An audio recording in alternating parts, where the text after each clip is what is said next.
So, if you're watching this and you think this is deja vu, you must be from the future. At least from where it is in the date down below. Because this is my first out of hopefully what I want to be an annual rant / thoughts on annualization. And no, I'm not talking about anything sort of that starts in A and one N and AL. I'm talking two N's. And no, that doesn't mean it's extra bad or something. I'm talking about, let's say Call of Duty. Yeah. Basically, and don't worry, it's not just going to be just on Call of Duty. There's plenty more for me to rant about. I'm now starting to get sick of the Call of Duty franchise. And by the looks of it, quite a lot of gamers are, because the uptake for Call of Duty Ghosts has been nowhere near as high as it had been for previous iterations in the franchise. And I think that's rather telling. Because, and this is probably going to be the key point that's going through this short video, however long it's going to go. It seems like these video game companies are just getting, I guess, complacent. They're basically saying to us, oh, wow, they like that, we'll just give it to them again, just looking a teeny little bit better. Teeny. Like that much. Here's a graphical influence. You can see dirt in fingernails. Oh my god. Oh, that's worth me spending $60. £50. Whatever. No. Okay? Just... Call of Duty's been the main offender because it's been giving us games non-stop since, I think, 2005? 2006? Somewhere around there. Trying to think. World at War was 2008. 2007 was Call of Duty 4. So actually, probably from then. Possibly 2006, because I can't remember when Call of Duty 3 came out. Anyway. Ever since Modern Warfare 1, Call of Duty 4, whatever you want to call it, we've had annual iterations. And Modern Warfare 1 was excellent. Black Ops was very good. Modern Warfare 2, probably the pinnacle. And then just from there, it sort of went.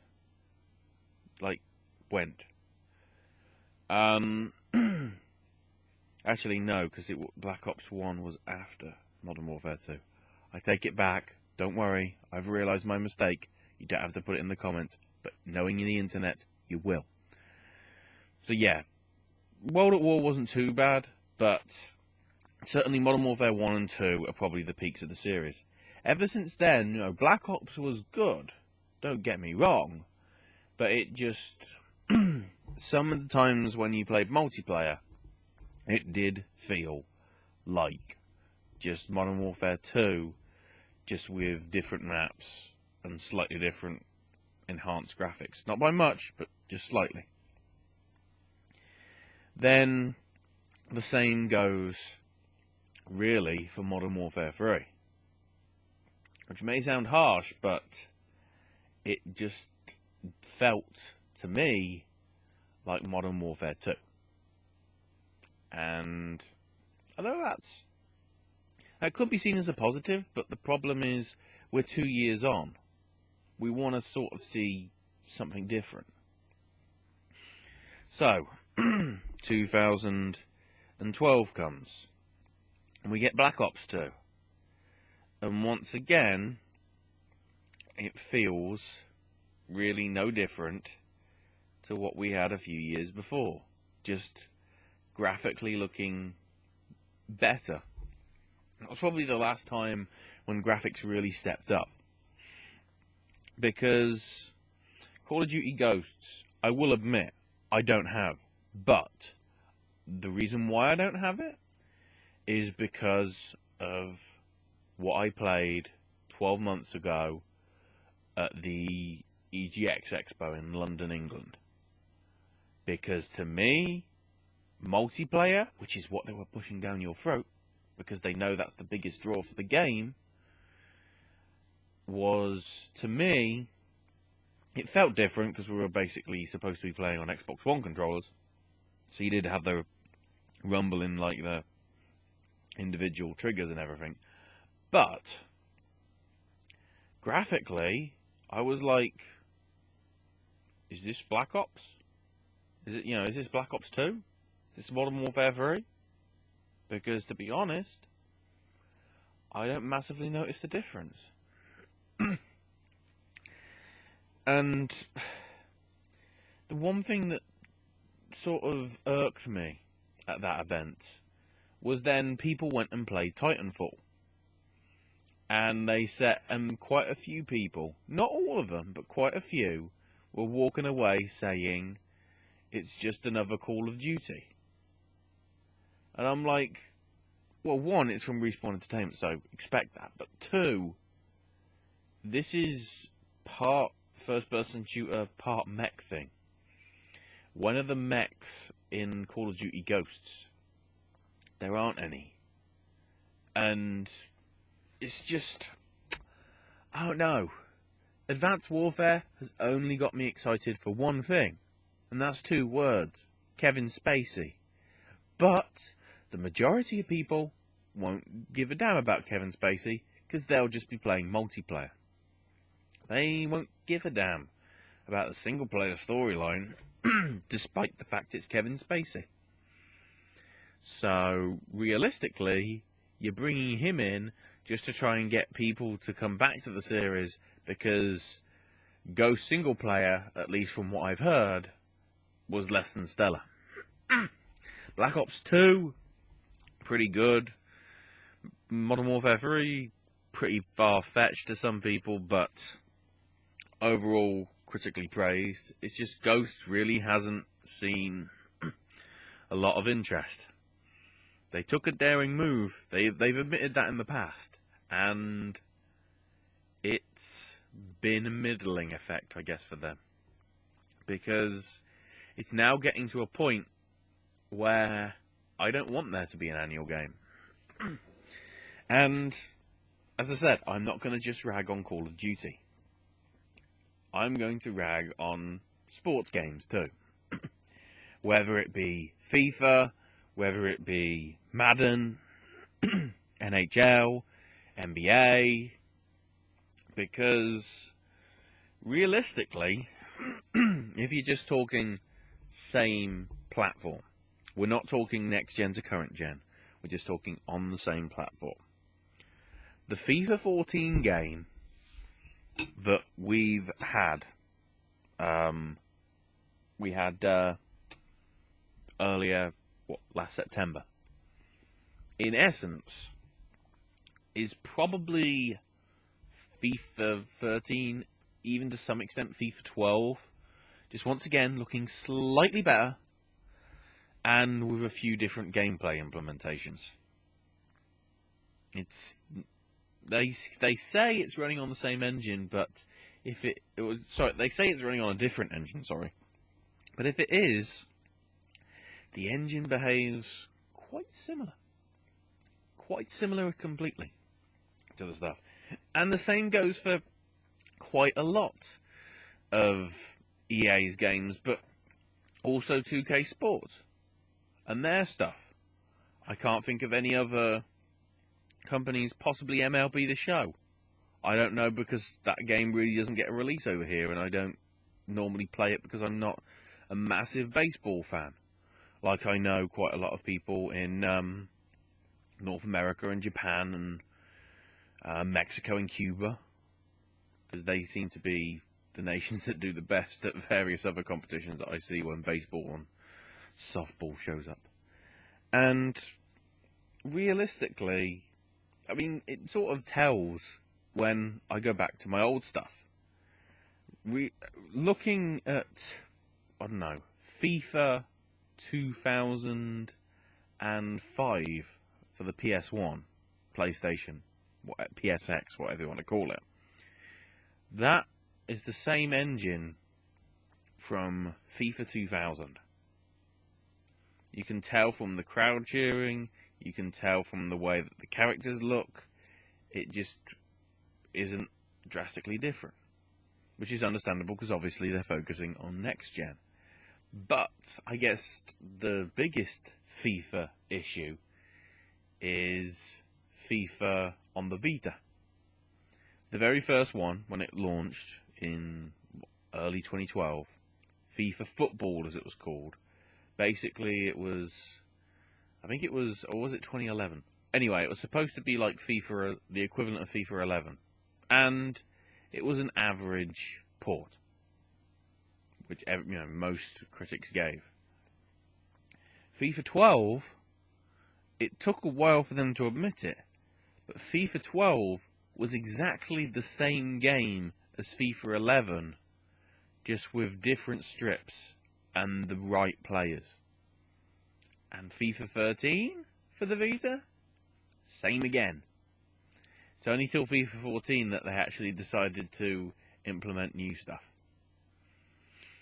EA didn't admit it about the first one, but they did eventually admit it about FIFA 13. And that's rather depressing. I can understand why they want to do it, because they know there ain't going to be many people buying Vita games, but I think for those people that are making the contribution, and they're giving you quite a bit of money, at least to have some difference other than kits and starting lineups. And the reason why I brought it up this week, and say Phil Fish time to complain, is one, I want to build up my case against Mr. Fish. So, it's somewhere coming down the line. But two, the big news that came through earlier this week is about Assassin's Creed, which originally started out as not an annual franchise. The original one was, I think, 2006, 2007, from what I remember off the top of my head. And then we had Assassin's Creed 2. And then we had Brotherhood. And then we had Revelations, like, year on year. And then it was like, this isn't looking good. And then Assassin's Creed 3, I think, came 2012. After, because it was 09, 10, 11. So yeah, Assassin's Creed 3 would have been 2012. Which probably, if you look at it, is one of the weakest in terms of anything. It's not brilliant. It's still good, but it wasn't as good probably as I like one. It gets quite a lot of crap put on it, but there's enough there to really, because the whole idea that first time that you found out, spoilers, that you weren't actually just in the 12th century, you were also in sort of a modern day / futuristic world in Abstergo. That was sort of a wow. That's actually pretty clever. But then, of course, as soon as that cat was out of the bag, it wasn't the same for 2, but they incorporated it in pretty decently. So then we come to Assassin's Creed 4 Black Flag, which everybody seemingly has loved, possibly because of the variation, because now you can steer pirate ships properly, like into battles across the Caribbean, and it was something new. And then we come to Assassin's Creed Unity. And the big news this week is that one of the best aspects of the Assassin's Creed franchise, at least since it was introduced in the Ezio era, multiplayer is gone. What are you talking about? You dumb bastards. That was one of the best bits of the stuff. If the story sucked, it didn't matter. Because you could play with your friends and have a crazy ass time in those multiplayer maps, whether it's in like team stuff where you work together or you're going head to head with each other. And now you're forcing us, oh, well, we've dropped it because we really want to focus on co-op. Well, my thing is, what if you don't want a co-op? Are you trying to tell me that there's only co-op missions that I have to do with people? Which sort of is basically forcing you to find friends if you haven't got any? That's a bit odd, because not even Call of Duty has dared to go, oh, we're getting rid of multiplayer because the story is mandatorily going to be 4-player co-op. No, it's just, I think this is a backwards move. And the irony is, if Assassin's Creed Comet, one, if it ever gets announced, and two, if that, for current gen systems, as in the 360 and the PS3, and I guess possibly the PC, because it could be possible, if that is announced to have multiplayer, I honestly feel that Comet will be bought more than Unity. I'm putting it out there. I want to see what happens in, I don't know, 6 months' time, let's say, by the end of a year. Let's see whether Comet does outsell Unity. I doubt it, because people will get Unity. But I was tempted to pre-order Unity. I'm putting it out there. But because of one move by Ubisoft to cancel the multiplayer, I'm not pre-ordering it. Hell, I might not even get it until it gets cheap in the sales. Because look up behind me. I've really got space for a collector's edition as well, haven't I? No. And I guess to show you an example of how stuff can be done by not being an annualized franchise is Rocksteady. The guys that brought us, or slash bringing us, the Batman Arkham trilogy. Because as much as I hate to say it, we can't count Origins in it, because it's from a different studio. But, case in point, 2008, 2009, can't remember off the top of my head, Arkham Asylum comes out. People at first are going, it's a Batman game. This is going to be pretty dodgy. And then it comes out and it's like, this is the Batman game we've wanted. Ever. This is the whole idea that we've wanted ever since those crappy ones like Batman Forever, back in the day, and Batman and Robin. Just, oh my word. Then, in 2011, they decided to drop a little thing called Arkham City. And everyone goes, this is the best game probably ever in terms of comic book stuff. And, you know, graphic novels, superheroes, anything. This was the best thing that was going.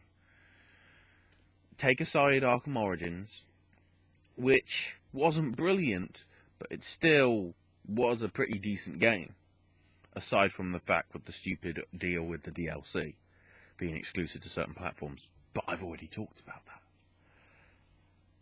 So, Arkham Knight's coming. And when is that coming out? No! Look, it's not every year. We came from 08, 09 to 2011 and then to 2015. Technically, even if you want to include Origins in there, we're actually going 2011 for City, 2013 for Origins, and some will say it's an annualized thing, but I think the number's different. So technically it comes out in 2015. Well, whether it's January, February, I don't know. It's going to be some point early in the year. Because Warner Brothers are going to want to make their money back. But, look at that. Look at Far Cry. We had to wait, 7 years? 5 or 6 years between Far Cry 2 and 3? What did we get? One of the best games that there is. 2 years later, Far Cry 4. And, that isn't an annualized product. That looks something like I'm going to pre-order. I guess to some extent, Halo. Halo 1, 2, 3, and 4 didn't come out back to back, did they? Okay, you're getting some sort of Halo franchise bit every year, but I wouldn't say that's the same. We're talking like a consecutive story, but coming not every year. Basically, not leaving you exhausted. Okay, sports games don't have stories, but it's the same concept. You don't need to do something every year to make people want it. Look, I guess the two big ones from Rockstar. Max Payne. There's a lot of mixed thoughts about the third one on the internet, but it clearly sold well, because I don't think they're doing a Max Payne 4, but it did pretty damn well for them 10 years on from 2, because there was enough hype and interest there. Look at GTA. They didn't come out every year. GTA 4 to GTA 5 was 6 years? 6 years? And people still clamour for it. People are already people are already sort of conceptualising what Grand Theft Auto 6 will be, if it will be that. Who knows whether it will actually be some giant expansion pack to sort of fit into the GTA world. You never know. We'll have to see. All I do know is I'll probably be talking about this in 12 months' time. That's my aim. Whether I'll remember to, I don't know. But if I don't remember to, be thankful. Because then there'll be more, I guess, anticipation for when it comes in 2 years' time. Because let's be honest, waiting for the same game every 12 months is sort of not necessary.